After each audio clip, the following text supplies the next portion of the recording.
India is currently the fastest growing economy in the world. It's the fifth largest in the world. I don't think that the race to the bottom dynamics of cheap labor alone is the way to do it. There's deep discontent that surfaces that then paralyzes the economy. India's re-elected Prime Minister Narendra Modi wants the country to rival China as the world's manufacturing powerhouse. But for that to happen, things need to change. Potential employers have pointed to several roadblocks, including strict labour laws, problems acquiring land and import restrictions on key materials. Prime Minister Modi is thought to be considering reforms to all three of those. We're joined by Professor Antara Haldar from the Faculty of Law at the University of Cambridge. Thank you so much for being with us, Professor. We've got much to ask you about. Where I'd like to start is with the current situation with India's labour laws and what it is that potential, would-be manufacturing employers are saying is getting in the way of them expanding their manufacturing operations in India. The first and probably the most prominent is the issue of retrenchment. As the law currently stands, companies with employees of more than 100 need to seek the government's approval before firing employees. And the Modi government has proposed raising this threshold to 300. The second thing that is sort of a constant refrain is that Indian laws are perceived as facilitating unions a fair bit, both the formation and functioning of unions. And the third thing is that there are restrictions on the domains in which companies are able to hire contract workers. So those sort of seem like the three key areas. But all of these seem like protections. So is getting rid of these, a positive thing? Wouldn't that seem like a step backwards?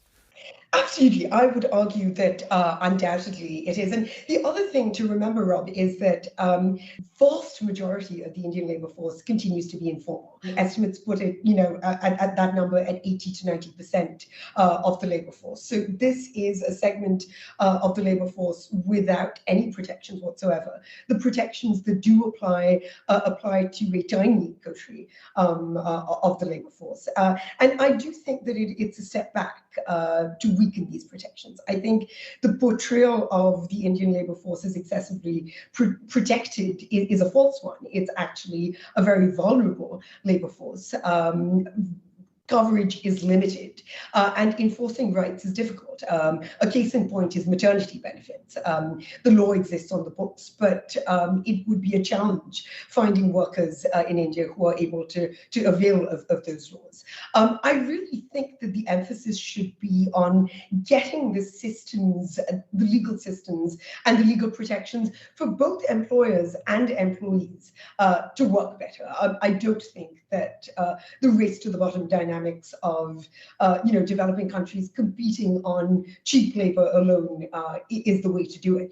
And what's striking is that part of why we're having this conversation is that India is currently the fastest growing economy in the world. It's the fifth largest in the world. It's just overtaken Britain. There's a lot of excitement about this, but a lot of the excitement is based on the demographic dividend that India is currently reaping the benefits of, having overtaken China to become the most populous nation in the world. So its plot for sort of world domination is based on its people, but its ranking in the Human Development Index is much lower than it is in GDP terms. It's actually 134th out of 193 nations.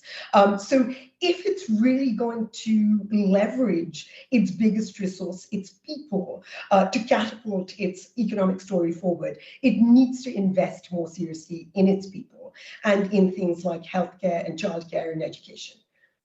One of the key aims here is clearly to compete with China's manufacturing sector, which has vastly outpaced India's in recent years, recent decades indeed. But one of the things that China's been able to do is, make the most of laxer employment protections, right? Is that something that India should be wanting to compete with? I think that emulating the China model for India is flawed in many ways. Because of how different the global economy is at the moment, and the fact that it is fundamentally a more closed economy than when China was embarking on its path of sort of growth and development. We are in a moment of deglobalization, of increased protections and skepticism about an excessively integrated global supply chain. But there are also deep problems with the China model of the kind that you point out. And I think we're seeing in economies around the world, from the world's biggest economy, the US, to its second biggest, China, that one can only postpone the sort of psychological price of development for ordinary people, for so long. At some point, unless the development paradigm is one that sort of carries people with it, there is deep discontent that surfaces that then paralyzes the economy. So the social and the economic and the social protections that are sort of guardrails on the economic system are not optional. I think they are necessary. So what's the alternative if eroding worker protections is not the option for being able to boost manufacturing and to create the conditions that potential employers say that they want? I mean, what's the alternative? How do you make the most of the number of potential workers that there are in India? Yeah, great question. So, I mean, it needs to be not only cheap but capable as well, and that is another route to making the most of the human capital that India possesses. So Indian literacy is still at 75 or 76%, as compared to China, which is at 97%, at least the reported rate. So there's work to be done there. There is a lot of work to be done in improving skills. So I think India's aspiration to grow its manufacturing sector is laudable. At the moment, it's a home to only 3% of global manufacturing, and it set the target of increasing this to 10% by 2047. Seems like a sensible and a laudable goal. But also, it should not be exclusively focused on manufacturing. I think it should continue to retain its strengths in the service sector as well. The sort of changes we've been talking about, reforms to working hours, reforms to union establishment. We're talking about them, but how realistic are those, particularly now that Narendra Modi's party does not have its overall majority? I mean, are we talking about something that's not going to happen anyway? Well, that's a great question. Today is a very happy day for Indians around the world. I think yesterday has proven that Indian democracy is fundamentally resilient, and I think that this is a really positive sign. And I actually see the opposition both within within Parliament and on the streets as a healthy sign. I think this is the sign of a robust and healthy economy and polity. I think it's really important to have a room for dissent. And it was a very positive sign that the government responded to that dissent on things like land acquisition and the farm bills. So I think that there is room for